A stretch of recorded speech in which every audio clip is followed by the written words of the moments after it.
Ya, ¿Se logra perfecto. ver, doctor? Sí, sí lo logro ver. No sé si me logran escuchar todos. Bien, Sí, doctor, sí se le escucha. bien, perfecto. Hoy día vamos a hablar temas, otro tema bastante importante. Sabemos que hemos oído la parte de bacteriología general y de frente hemos empezado con bacteriología especial por ese tema que han reducido.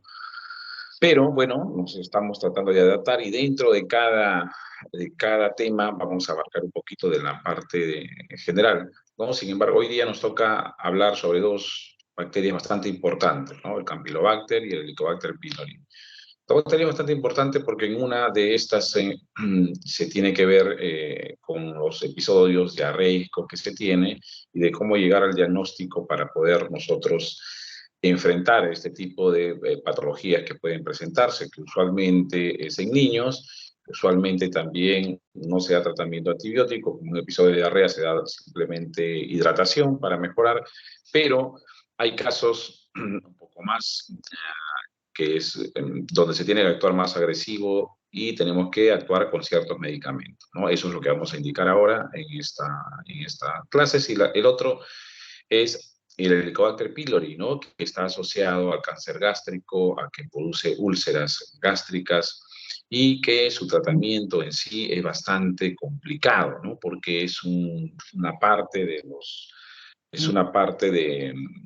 una mezcla de antibióticos que a veces no son muy bien tolerados, ¿no? Y en algunos casos, por más que se da por varias semanas este tratamiento, persiste, ¿no? Y actualmente hay algunas alternativas para esto. Entonces, eso vamos a ver, vamos a tratar en estas clases, así que empecemos pues a hablar sobre el siguiente, por favor, sobre el Campylobacter. ¿Sí? Si hablamos nosotros de la infección por Campylobacter, la siguiente, por favor.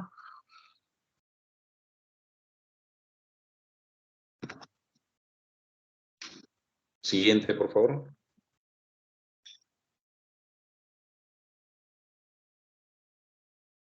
No sé si me logran escuchar. Pasar la siguiente diapositiva, por favor. Sí, doctor, a ver, voy a compartirlo de nuevo. Ya. ¿Me confirma, doctor, si se ve? Sí lo veo. Ahí. Siguiente, por favor. Creo que le enviaba el PDF, tiene que arrastrarlo más, creo.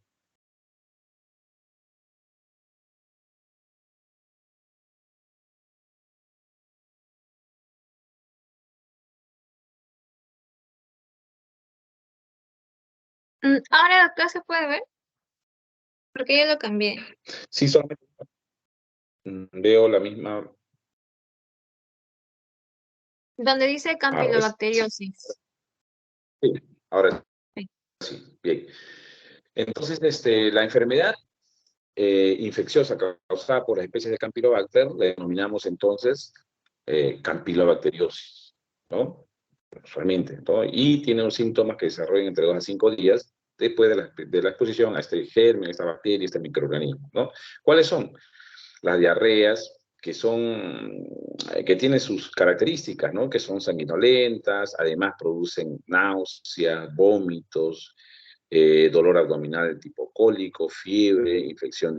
Cuando hay infección diseminada por la sangre, es más, puede hacerse esta infección diseminada en pacientes inmunosuprimidos, ¿no? Que por alguna causa están en esta condición, ¿no? ¿Cuáles son estas? Aquellos que tienen HIV, aquellos que están teniendo tratamiento con quimioterapia, pacientes oncológicos, pacientes que están tomando corticoides, ¿no? Por buen tiempo, esos pacientes podrían estar afectos a tener alguna infección diseminada por la sangre, ¿sí? Con esta bacteria. Siguiente. Entonces hablaremos algo del Campylobacter en sí, en la parte microbiológica, que son bacterias en forma de espiral, especies hay. ¿Cuántas especies hay? Hay muchas especies, ¿no? Pero sin embargo, las más características son las Campylobacter jejuni, que es de la que vamos a hablar, el Campylobacter fectus, el coli, Usaliensis, y algunas otras especies diversas, pero que son menos del 1% de los casos que afectan al humano, ¿no? Crece a temperatura corporal de un ave porque esta sirve de reservorio, es frágil, no tolera la desecación, se muere con el oxígeno y, como menciona también, la congelación reduce el número de bacterias presentes en la carne cruda, ¿no? Entonces es una manera de reducir la cantidad de estas bacterias presentes en algún alimento. Siguiente. Entonces, si nosotros lo vemos, siguiente por favor, si vemos nosotros en el GRAM, ¿cómo lo vamos a ver? Lo vamos a ver, es un bacilo gram negativo. Quiere decir que tiñe de color rojo, ¿no? Color rojizo, ¿sí? Veo que no pasa la diapositiva. No sé si es en mi dispositivo o ustedes están viendo la siguiente diapositiva. Sí pasa, doctor. Ven ahí está, Campylobacter jejuni, ¿no?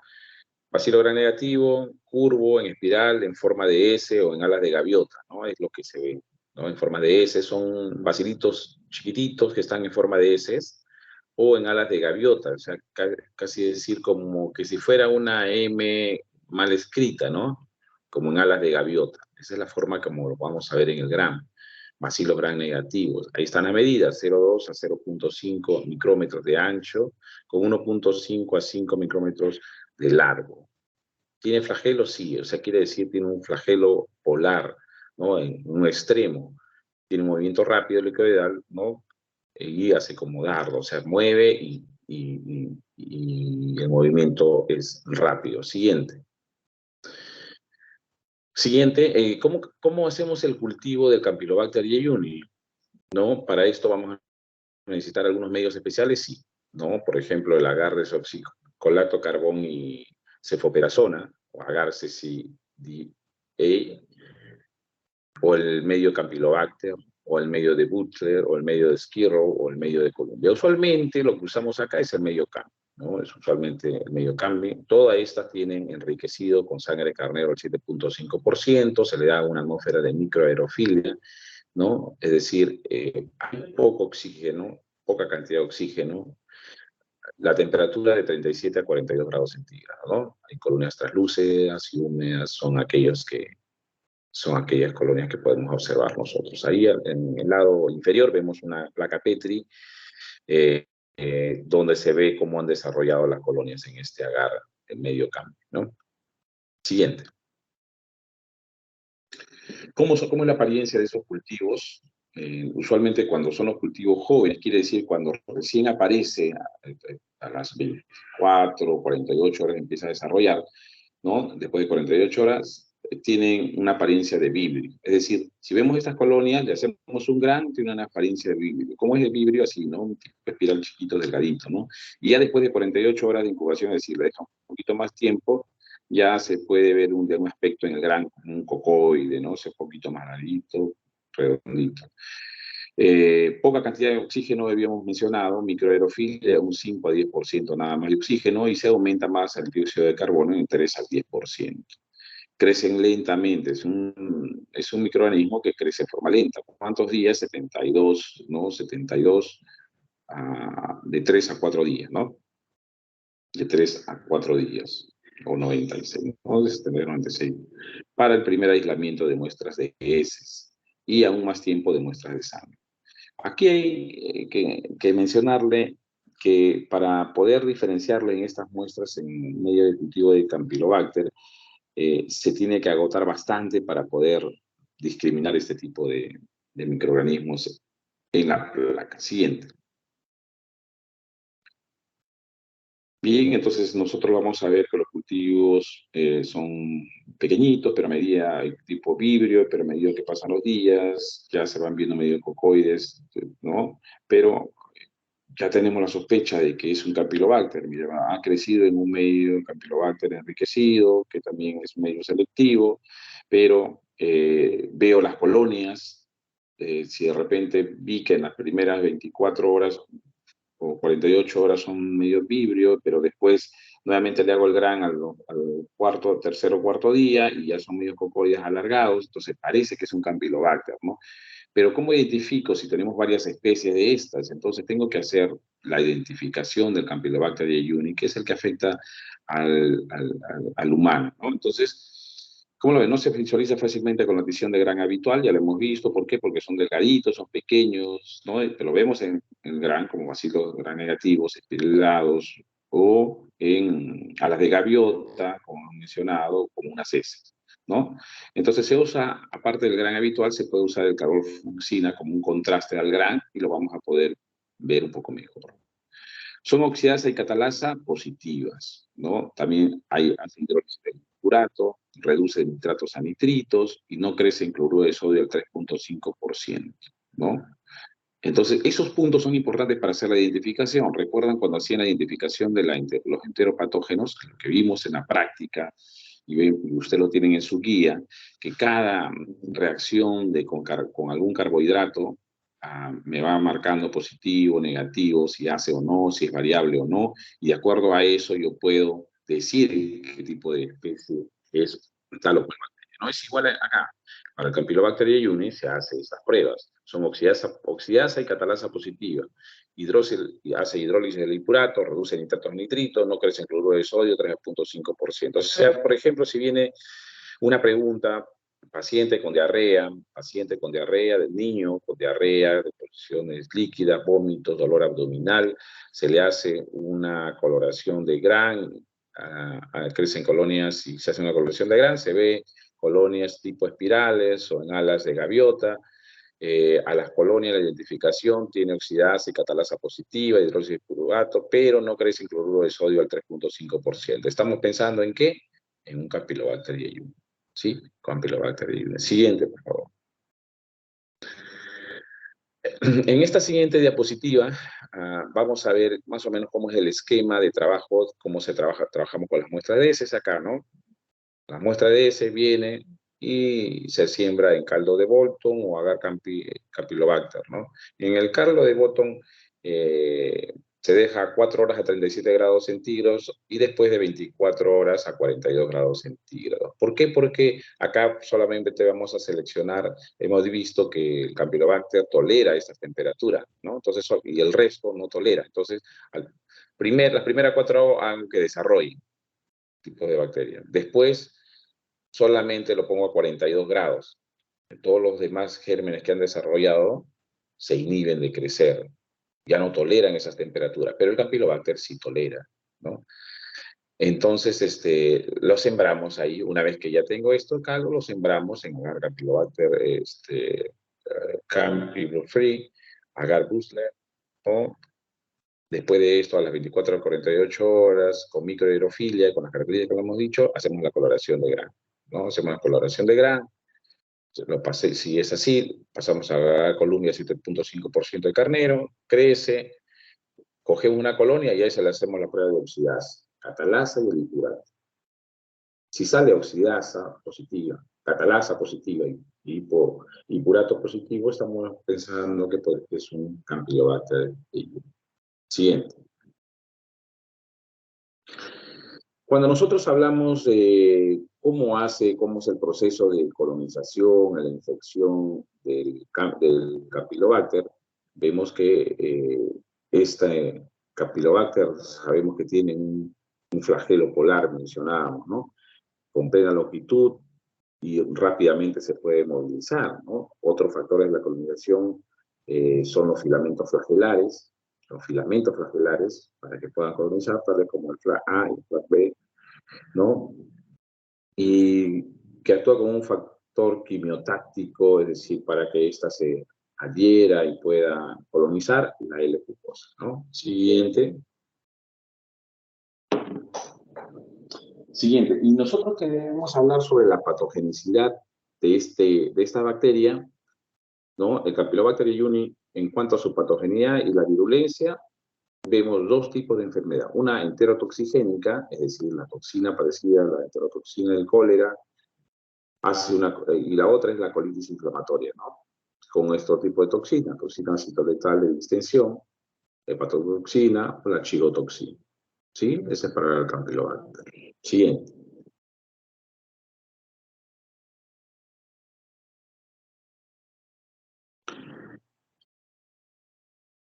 ¿Cuáles son las características de esta enfermedad? ¿No? ¿Cuál es la característica de la enfermedad? Entonces, este tipo de patología, este tipo de enfermedad, como mencionamos aquí en esta diapositiva, puede ser desde asintomática, es decir, no puede haber sintomatología hasta severas, ¿no?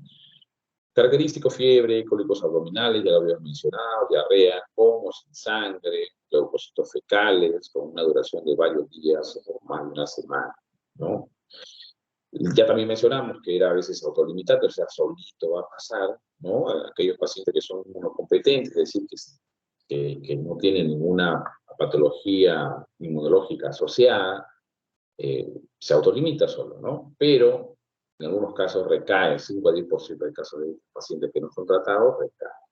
Puede confundirse también con un cuadro de apendicitis aguda, ¿no? ¿Por qué? Porque puede parecerse la sintomatología de esto, ¿no? Sintomatología. Siguiente.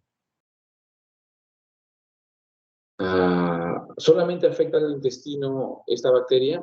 Esta bacteria no. También puede ocurrir infecciones extraintestinales, ¿no? Bacteremia, bursitis, ¿no? La bursa.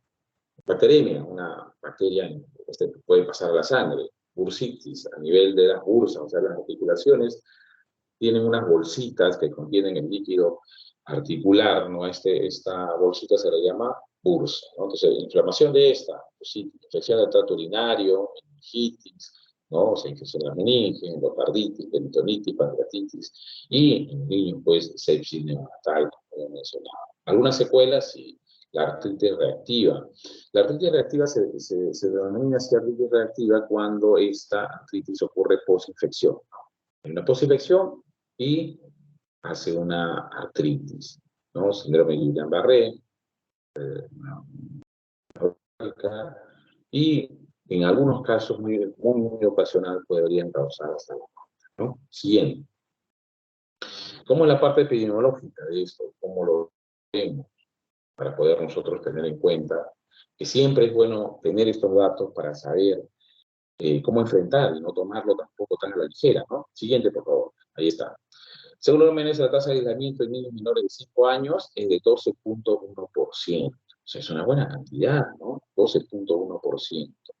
¿No? Entre 40.000 a 60.000, de 40 a 60.000 por cada 100.000 niños menores de 5 años, y población general 90 por cada 100.000 habitantes. Siguiente. ¿Dónde vamos a encontrar a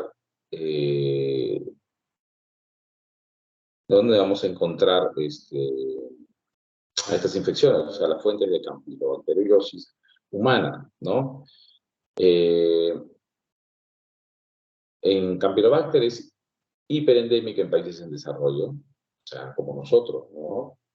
Como nosotros es hiperendémica, nos pueden tener. La mayor fuente de infección humana son las contaminaciones ambientales y de los alimentos, ¿no? O sea, podemos contaminar. Se sugería que la transmisión persona a persona es el resultado de una prolongada excreción de la bacteria en fase convaleciente y de una densidad elevada de población. ¿No? Las heces, o sea, usualmente sabemos que producen diarrea, ¿no? Entonces, la buena eliminación de estas excretas es importante, ¿no? Y pueden estar ahí las bacterias, pueden contaminar, ¿no? Siguiente.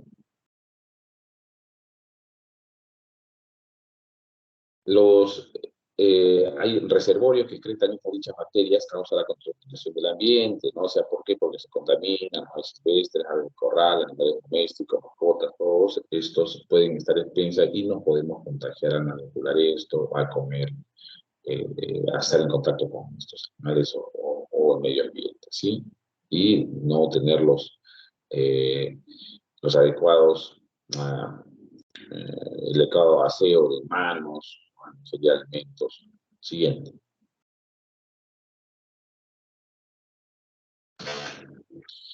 Y ahí está, ¿no? La contaminación, los factores de riesgo, la presencia de animales en el área, preparación de alimentos, áreas de cocina sin la basura cubierta, falta de agua potable, producción ocupacional de animales de la granja que manipulan, consumo de leche a crudo, productos lácteos, sabemos ya lo hemos mencionado, y cuando hablamos también de Bruselas mencionamos que la importancia de cocer estos alimentos, ¿no? De la cocción. Prácticas poco higiénicas en la preparación de alimentos, ¿no? No se lavan las manos, pueden contaminar los alimentos y transmitirlo. Siguiente. Habíamos mencionado el tratamiento, importante tratamiento para nosotros como médicos, es importante ya ir teniendo el conocimiento de qué tratamiento vamos con esta bacteria, ¿no? Más adelante llevarán, no sé, este ciclo de farmacología y se va a ir ya, va a ser casi una rutina para ustedes ir mirando siempre el tratamiento. Es importante el tratamiento, ¿no? Usualmente no se administra tanto aliento, hemos mencionado, sino solamente se reemplaza líquido, o sea, la deshidratación, corregimos, ¿no? Pero sin embargo, es importante saber que es característicamente sensible al ácido analítico y ha adquirido alguna resistencia a ciertos antibióticos, ¿no? Pero los antibióticos, ¿cuáles son? Usualmente de elección, las eritromicinas, las cefalosporinas, las ampicilinas, ciprofloxacina y cloramfenicol como tratamiento de elección. Algunos de estos ya han hecho resistencia. Siguiente. Como lo habíamos mencionado, ¿no? Usualmente remite solo, solamente es hidratar y va bien. Perfecto. Pero entonces, ¿en qué casos sí le puedo dar tratamiento? ¿Qué casos? Ahí está. Ahí lo tienen. Fiebre alta, diarrea sanguinolenta, hace más de 8 disposiciones por día, los síntomas van empeorando, no hay muestra de mejoría, persisten los síntomas por más de una semana, en casos de embarazo o infección por HIV o otros pacientes que estén comprometidos, ahí tenemos que... ¿Qué tratamiento? Habíamos mencionado, ¿no? El tratamiento. ¿Sí? Bien. Si tienen alguna pregunta ahí, lo pueden hacer. Mientras, hablaremos ahora también de otra bacteria bastante importante que antes estaba comprendido en este grupo de Campylobacter, pero que después ya se vio con algunas otras características y se le llamó Helicobacter pylori. Y es el que vamos a tratar, y esto está relacionado con las úlceras gástricas y con el tema de los linfomas. O las úlceras gástricas, el tema del cáncer, ¿no? Gástrico también, bastante relacionado. Ahí está. Ahí está, que son 1983, por Warren, un biólogo y Marshall, un médico. Lo nombraron primero como Campylobacter pyloridis y más tarde como Campylobacter pylori, ¿no? Entonces, después de esto se han hecho bastantes estudios sobre reportes de Helicobacter pylori y su potencial rol patógeno que tiene, ¿no? Se ha estudiado más en relación al papel que este microorganismo hace como enfermedad péptica y de la úlcera. Siguiente. Y de la úlcera péptica. Siguiente. En esta diapositiva, más o menos, es como la fisiopatología y cómo la bacteria llega a hacer una úlcera péptica, ¿no?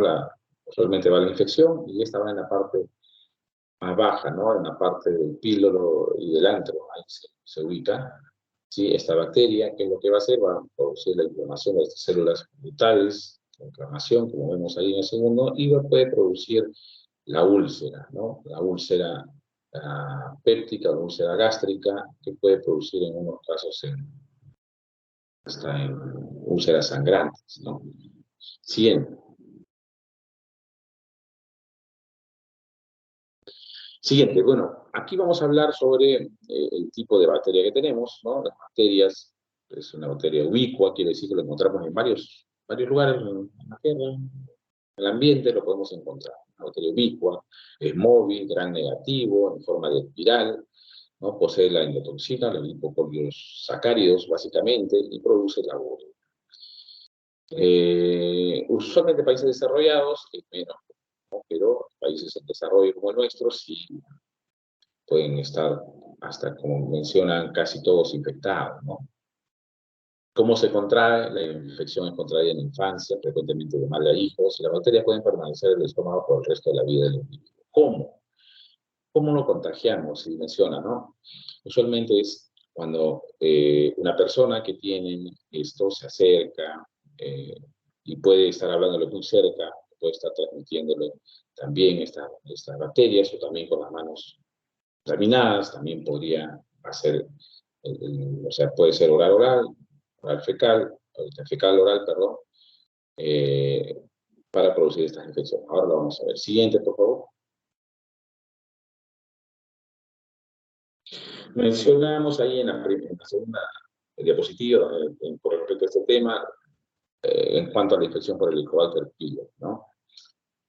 Es una infección crónica, habíamos mencionado, es iniciada en la parte baja del estómago, en la parte del antro, el píloro. Por primera vez se reportó la presencia de Helicobacter pylori, está siempre asociada con una inflamación de la mucosa gástrica, ¿no? En la que se observa un infiltrado de las células inflamatorias. Estas se inflaman. Siguiente. ¿No? Este microorganismo, el Helicobacter pylori, puede producir y liberar diversos factores bioactivos que afectan. ¿Qué van a afectar? Las células parietales del estómago, ¿no? Afectan a ellas. Ahora, ¿quiénes producen ácido clorhídrico? Las células parietales. Imagínense si se ven afectados a esto, ¿no? Las células parecidas a la enterocomorfines, las células G que producen gastrina, o las células D que producen somatostatina, ¿no? Entonces, este Helicobacter pylori se menciona que inhibe las células D que producen la somatostatina y estimula a las células G que producen la gastrina. Siguiente. Entonces, ¿cómo es la fisiopatología de este microorganismo? La ruta más común de la infección es oral-oral, ¿no? O sea, el contenido estomacal está emitido boca a boca, ¿no? Boca a boca. A veces cuando se le da, por eso decía de la madre al hijo, a veces cuando se acerca mucho, o se le da besos en la boca, o fecal oral también, ¿no? Se hacen bien las manos, en contacto con restos a la boca, ¿no? Relaciones pareja-hijo parece jugar un papel primario en la transmisión, ¿no? Como lo mencionaba. El hospedero susceptible causa gastritis crónica activa que llega, como mencionamos, a una úlcera gástrica duodenal, cáncer gástrico o a los linfomas de tejido linfoide asociado a mucosa, ¿no? Es el mal. Siguiente. ¿Cómo va la gastritis crónica activa con este tipo de microorganismo? Gran infiltrado del epitelio gástrico, ¿no? Sabemos que tiene sus capas, ya lo han visto usted en histología, ¿no? Gran infiltrado del epitelio gástrico y la lámina propia subyacente por neutrófilos, linfocitos T, linfocitos B, macrófagos y mastocitos, ¿no? ¿Esto por qué? Porque existe una inflamación, ¿no? Entonces vienen a salir, pues, sus elementos, ¿no? Los neutrófilos, linfocitos T, macrófagos, mastocitos. Pero como nosotros habíamos visto también que estos mastocitos pueden ser los efectores importantes de la patogenia de la gastritis, porque estos también pueden producir eh, eh, o llamar a una reacción mucho más aguda, ¿no? El Helicobacter pylori no parece invadir la mucosa y pareciera que el moco, más bien, ¿no? El moco que hay en esta parte gástrica crea como un nicho en el que las bacterias protegidas por las secreciones gástricas. O sea, este moco pareciera que protegiera a estas bacterias que se ponen que están en esta área, protegen a la bacteria, por lo tanto es bastante difícil que el ácido gástrico lo pueda eliminar, ¿no? El jugo gástrico. Siguiente. Los factores de virulencia que siempre tenemos que tener en cuenta, cuáles son los antígenos de superficie del Helicobacter pylori, que son la citotoxina, la toxina vacuolizante, o citotoxina VAC-A, ¿no? O el gen VACA presente en el 40% de las cepas, se menciona, proteína CACJA, que es presente en el 60% de cepas. ¿Qué hace esta? Estimula la producción de factores quimiotácticos de los neutrófilos al epitelio gástrico, factor sigma, la flagelina. Estas hacen adhesión y la colonización en la zona, ¿no? Siguiente.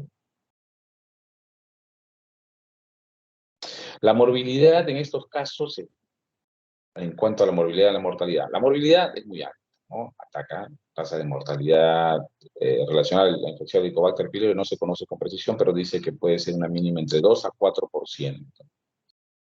Y la mortalidad se debe, pues, a las complicaciones, ¿no? Tal como la perforación de las úlceras, ¿no? Sabemos que ocasiona úlceras, la perforación, o como habíamos mencionado también, al linfoma de tejido linfoide asociado a mucosas, ¿no? También del trato gastrointestinal. Siguiente. Está relacionada con alguna edad, algún género, Sabemos que la otra usualmente son en niños, ¿no? El Campylobacter usualmente en niños, pero el Helicobacter está relacionado. No, este tipo de infección puede ser adquirida en cualquier edad, ¿no?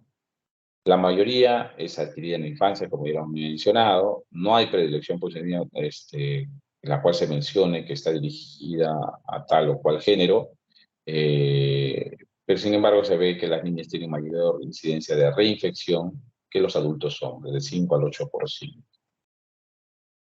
Siguiente. Ya, pero ¿cómo lo detecto? Entonces, ¿cómo puedo pensar yo que estoy frente a un helicobacter? Por los cuadros clínicos, la sintomatología, nos puede ayudar bastante. Pues, la parte clínica es importantísima, ¿no? 30-35% de los pacientes no tienen síntomas, mira, entonces me queda casi un 70% que sigue a presentar síntomas. Pero ¿cuáles son esos síntomas? Son inespecíficos, como náusea, vómitos, dolor, acidez, diarrea. Estos síntomas los hemos visto en otros lados también. Sí, en otras patologías también. Mira, en el Campylobacter nomás que vimos anteriormente, vimos que estos síntomas también se presentan. Náuseas, hay vómitos, hay dolor, ¿no? Diarrea. ¿Cómo lo diferencio? Dispepsia y dolor en el epigastrio. Usualmente tienen hambres en las mañanas, ¿no? Halitosis, ¿no? O sea, mal aliento. No hay relación entre los síntomas de la gastritis asociada al Helicobacter pylori y los causados por la dispepsia de otras clases, se mencionaba. No hay una relación. Usualmente no se reporta mucho dolor abdominal, hay dolor, pero no se reporta mucho dolor, no es tan recurrente, pero se ha reportado dolor semanal en niños infectados. En el niño que tienen, semanalmente le da este dolor. Vamos. Siguiente. ¿Cómo la fisiopatología o la patogenia en estos? ¿Cómo hace? Primero, ingresa a esta zona, que habíamos visto en una zona del antro, y hace atrofia y cambios metaplásicos en el estómago. La adhesión bacteriana, que se realiza, dice, por la fosforilación de tirosina y específicas células gástricas, básicamente.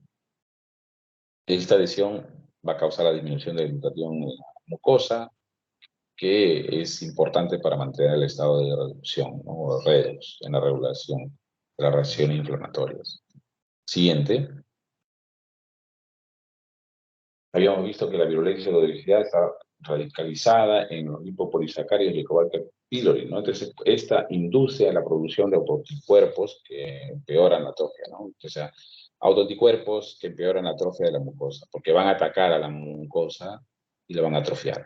Y por lo tanto va a existir aumento de anticuerpos contra las células parietales.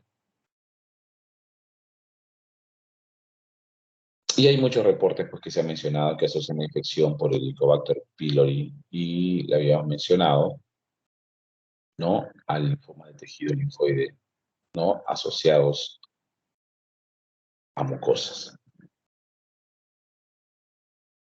Siguiente. Siguiente es un gráfico donde lo habíamos visto, ahí está en la primera parte, donde ingresa el Helicobacter, ahí está, se adhiere al tejido epitelial gástrico, hay una mayor adherencia, hay un daño de la mucosa, hay una inflamación, ¿no? Y pueden inclusive hasta morir las células de la mucosa, ¿no? Siguiente. De ahí es igual, ¿no? Como el Helicobacter pylori puede afectar a estas células gástricas, ¿no? Las células gástricas que están en forma extracelular puede ingresar, ¿no? Puede ingresar dentro de las células. Siguiente. La siguiente, bueno, y tenemos más o menos entonces la sospecha, tenemos la epidemiología, pacientes, como hemos mencionado, dónde lo pueden presentar, características, higiene, tiene los dolores abdominales, tiene los diarreas, como hemos mencionado, características clínicas, pero yo quiero hacer el diagnóstico más certero. ¿Qué se utiliza para esto? Se utiliza la detección del antígeno fecal del Helicobacter pylori, ¿no? Usualmente también esto lo utilizamos, si bien para diagnóstico, también lo podemos utilizar para después del tratamiento. Se le da el tratamiento y le mide el antígeno fecal del Helicobacter pylori para ver si es que se ha erradicado o no esta bacteria. La prueba de aliento, ¿no? Que se hace con una urea marcada. Entonces aquí hay una detección de productos de degradación de la urea. Los pacientes toman una bebida de urea marcada con un radioisótopo, ¿no? Después de un tiempo ya se mide la concentración de carbono marcado con este aliento, ¿no? Concentraciones altas quiere decir que hay la ureasa y sabemos que el Helicobacter es activo para estas enzimas, ¿no? Puede haber falsos negativos, sí, porque otras bacterias también, o algunos antibióticos o bloqueadores de H2 o inhibidores de la bomba de protones, ¿no? Los bloqueadores de hidrógeno o inhibidores de la bomba de protones me pueden dar falsos negativos, ¿no? Siendo positivos, ¿no? Me pueden dar como negativos, ¿sí? Y también la detección de anticuerpos para esto, ¿sí? Siguiente. Y a lo que nos importa a nosotros, ¿cómo hacemos el diagnóstico microbiológico? ¿Qué hacemos? Cultivo de biopsias gástricas, ¿sí? ¿Es fácil hacer este cultivo de Helicobacter? No, es bastante tedioso, es difícil, ¿no? ¿Por qué? Porque el mismo microorganismo es de difícil desarrollo, es un organismo fastidioso, porque no crece tan fácilmente, ¿no? Utilicemos algún medio especial, sí, el fierro, haga sangre complementado, atmósfera de microbiología, incubación por 7 días, ahí está. Siguiente, como vemos en la coloración GRAN, más o menos, esa es una fotografía de una coloración GRAN del Helicobacter pylori, ¿no?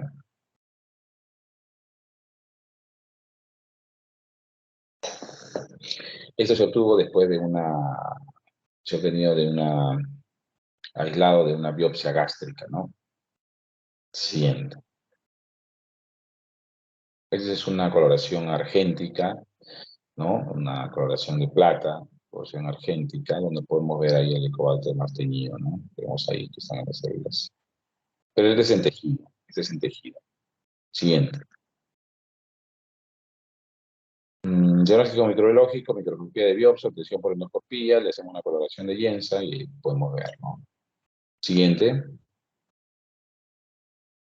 Bueno, estos son fotografías electrónicas para poder ver cómo están invadiendo las células gástricas. Siguiente. Bien, y entonces nos vamos ya, sabemos, damos el diagnóstico, hacemos nuestras pruebas, hacemos nuestro cultivo, hacemos nuestro corte histológico, lo vemos, hacemos nuestra evaluación y es un Helicobacter.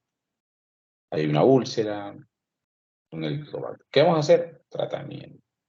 Tasa de curación 85 a 90%. Quiere decir que hay un 10 a un 15% que no se puede curar.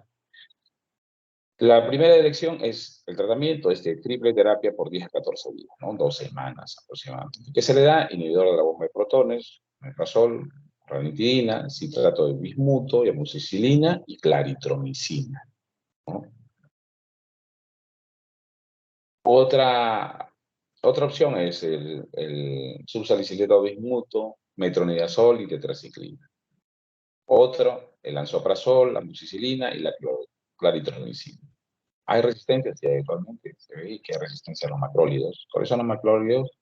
La citro, la claritromicina, ¿no? Y claritromicina en niños ocasiona efectos adversos, ¿no? Como náuseas o sabor metálico, que no es bien tolerado. Imagínense por 14 días. Siguiente. Y en estos pacientes le dan tratamiento, como hemos mencionado ahí, algunos mejoran rápidamente, otros no mejoran, ¿no? No mejoran. En esto se da un tratamiento rescate, es decir, se da un tratamiento para mejorar esto, ¿no? Y hay diferentes tratamientos, ¿no? Cuando ya existen 2 fracasos terapéuticos previos, se da un tratamiento, hemos visto las opciones anteriormente, ¿no? Vimos ahí que podía ser inhibidor de bomba de protones, correntina, más amoxicilina y claritromicina. Ya no funciona, le cambio. Le doy subsalicilato de bismuto con metronidazol y tetraciclina, no me funciona. Entonces ahí ya tengo que ir al tratamiento de rescate, ¿no?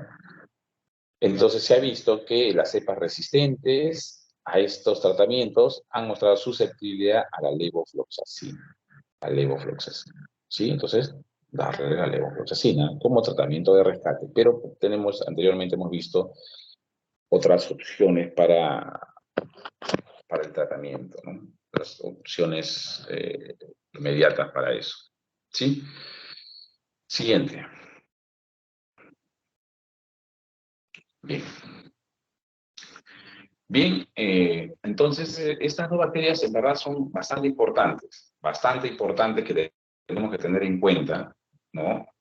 El Campylobacter, sobre todo en las diarreas en niños, ¿no? Hay varias metodologías para poder hacer el diagnóstico rápido, paciente que viene con diarrea, niño, que a veces para gateando, ¿no? Ya está gateando, edad de gateo, o paran jugando, se llevan a la boca sin lavarse, llevan los alimentos sin lavarse las manos, entonces pueden tener Campylobacter. Le hacemos una coloración de gran interrumpida, ¿sí? Coloración de gran, es decir, no damos todos los pases del gran, todos saben ustedes cuáles son los pases del gran, ¿no? Un minuto con determinado colorante, no le damos el contraste, ¿sí? Y podemos verlo. ¿Y qué vamos a ver ahí? Las estructuras, ¿no? Como en forma de alas de gaviota, ¿no? En forma de heces, ¿no? Heces, en forma de la S. Y podemos nosotros ver, poder dar el diagnóstico, ¿no? Es el gran interrumpido para Campylobacter. Hay pruebas también rápidas para detectar esto. Y lo que nos da el diagnóstico certero es el cultivo. Pero que es bastante, a veces un poquito difícil, ¿no? Y en los casos de Helicobacter hay bastantes pruebas, ¿no? Pruebas del aliento, el cultivo también es bastante difícil por ser un microorganismo bastante fastidioso, pero ¿cómo llegamos nosotros a solicitar estas pruebas si no conocemos la parte epidemiológica, la parte clínica, o cómo se presenta y a qué edad se presentan, ¿no? A qué edad se presentan más, con mayor frecuencia, no quiere decir que, pero con mayor frecuencia, por ejemplo, en niños, ¿no? El Helicobacter a toda edad menciona, ¿no? Pero con ciertas características sintomatológicas. Bien, si tuviera alguna pregunta, es el momento de hacerlo. Si no, bueno, estamos viendo en la siguiente clase. Doctor, una consulta con respecto al Campylobacter. ¿Se puede encontrar Campylobacter en las heces de las palomas? Porque a veces en las heces de las palomas, vía inhalatoria, te contagias con hongos, por ejemplo, ¿no? Te da una infección pulmonar por hongos. Y de la misma manera te podrías contagiar con Campylobacter. Claro, sería Sí, por la vía claro, digestiva, ¿no? En ese caso. claro, sí. Pero y, como habíamos mencionado, estas toleran bien las temperaturas que tienen las aves, ¿no? Y usualmente lo están en las aves. Pueden mantenerse ahí, después lo eliminan en sus heces y poder contagiarse ahí. Esa es la manera de contagio, ¿no? El Campylobacter. Así es. Ok, doctor, gracias. Doctor, y una consulta más. Con respecto al aliento de las personas con gastritis, ¿hay alguna similitud? Algo así como, por ejemplo, las personas con cetocidosis tienen el aliento cetónico que es característico, ¿no? Tiene un olor así a fruta un poco Ya, descompuesta. no, Y en las personas con no, Helicobacter no es, no. no es característica que yo te pueda decir, por ejemplo, en un paciente diabético que tiene, ¿no? Con cetoacidosis y su aliento es manzana o algo así que se pueda ver característico. No es igual, ¿no? Pero sabemos que estas personas, o sea, frecuentemente tienen un mal aliento por el hecho de una lesión que tienen dentro, ¿no? Una lesión. Y eso, la salida más próxima es la boca, y entonces tienen estas dos, ¿no? Características exactamente con determinados patrones, no. Pero sí ya es una sospecha alta, ¿no? Doctor, gracias. Bien. Bien, si no hay ninguna otra pregunta, entonces ha sido un gusto compartir con ustedes hoy día.